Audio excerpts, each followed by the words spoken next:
Sam Telfer is the member for Flinders, and he's got a whole lot more on his plate now as well. Sam, welcome back on Flow for 2023, and just to explain to us what you've picked up during the holiday break. Yeah, Happy New Year. Great to talk to you. There was a bit of a reshuffle of the shadow cabinet, and a few jobs went around the place, and I've ended up on top of my existing responsibilities of local government, regional population growth and regional planning. I've been privileged to be appointed as the Shadow Minister for Community Services, Corrections and Police, as well as an interesting portfolio area which I'm keen to unpack a bit, is the Shadow Minister for State Migration Strategy. So it really does work into a lot of what you and I talk about, is looking at the opportunities for us as a state and what government needs to do to get these things in place to maximise the economic opportunities for our future. Yeah, let's start there on the population front, the migration strategy. It does look like Australia's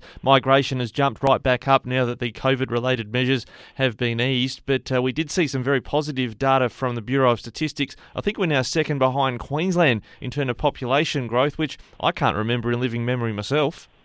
There's great opportunities for South Australia, and I'm just cautious because we don't want to miss this post-COVID opportunity which we do have, and we need to be proactive as a state and actually be smart with what sort of people we're trying to encourage to look at South Australia as a destination for their life, whether it's interstate or overseas people, because the industry opportunity that we have can only be maximised by bringing in workers, because we've got pretty low unemployment across the whole country at the moment.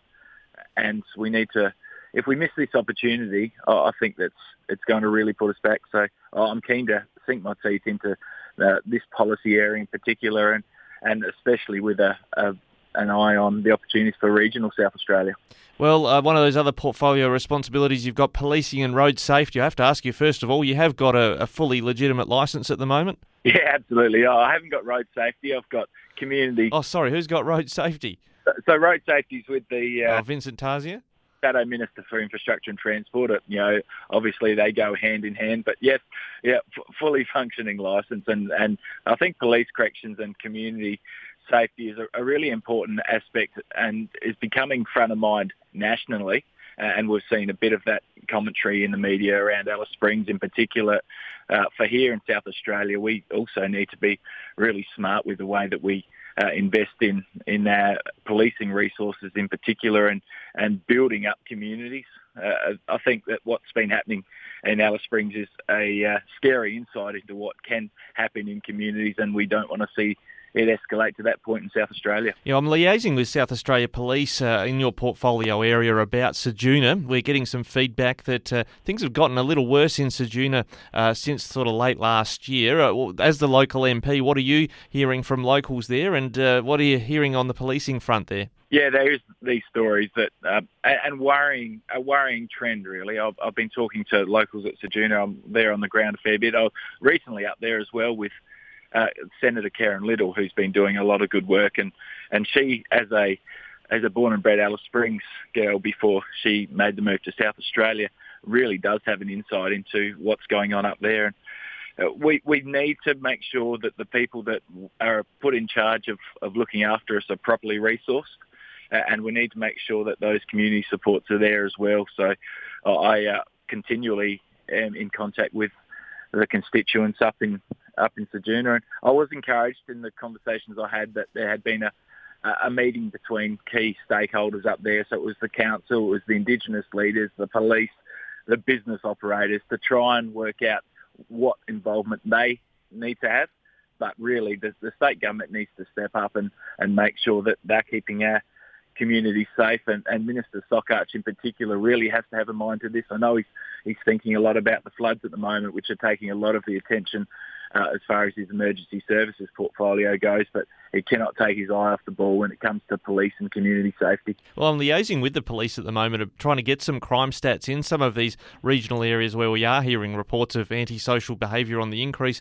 We're a month past their last reporting period and they still haven't published that data. Is some more resourcing needed so we can get reliable data on what's actually happening? Because so much conjecture happens in interviews like this, but wouldn't the data from police be helpful? Yeah, absolutely. And I had that same conversation with leaders up at Ceduna, and I know those same conversations have been had at other centres that community are showing concern, places like Port Augusta or Coober Pedy, because if you don't really know what's happening with those sort of stats, you don't want to rely on anecdotal evidence like you're saying. You want to make sure that there's facts behind it. But I really do believe my people on the ground, my people in my electorate that are telling me this is getting worse, we need better action. So that's what I'm trying to reflect back in any conversations that I have. Now, it is outside your electorate, but you have picked up this policing portfolio, and you mentioned Coober Pedy just now, the administrator publishing a letter he got from Peter Malinauskas during January after he called for more measures regarding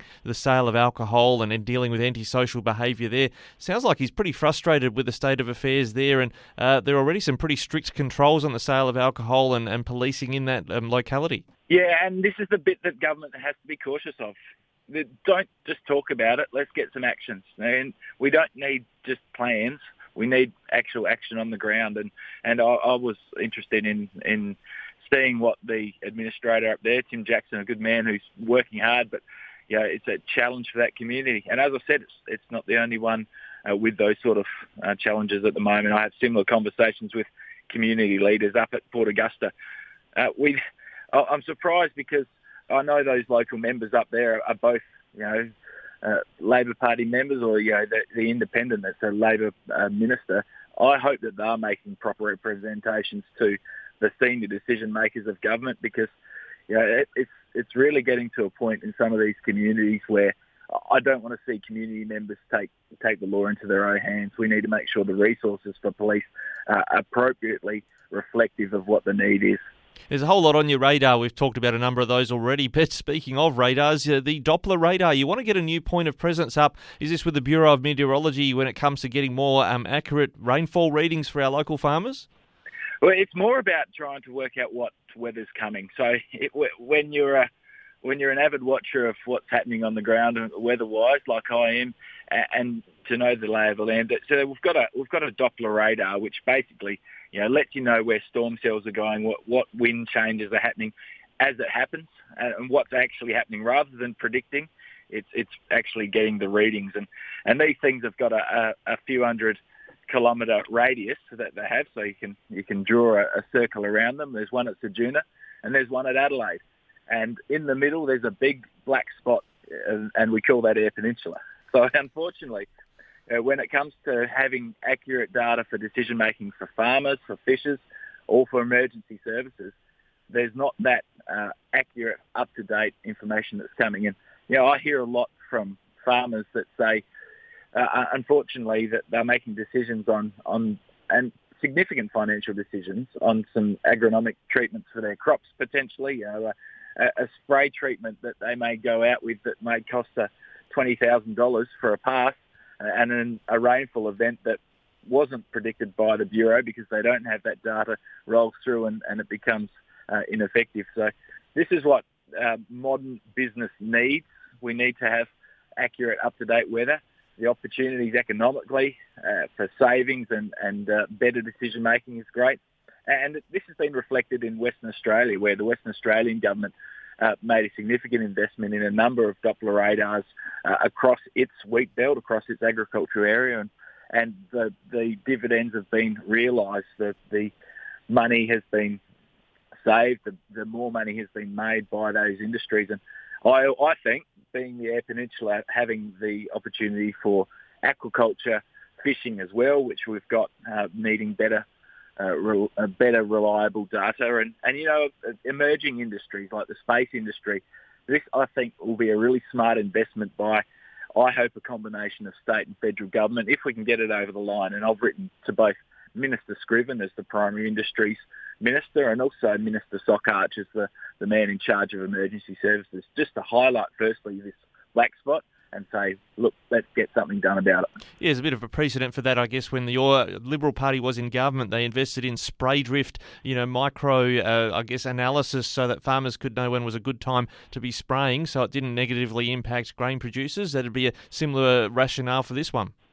Yeah, and we've seen a lot, especially in the last 12 months, of some of these significant storm cells that roll through. And and those of us who've lived on the peninsula for a long time know that it can be certainly unpredictable.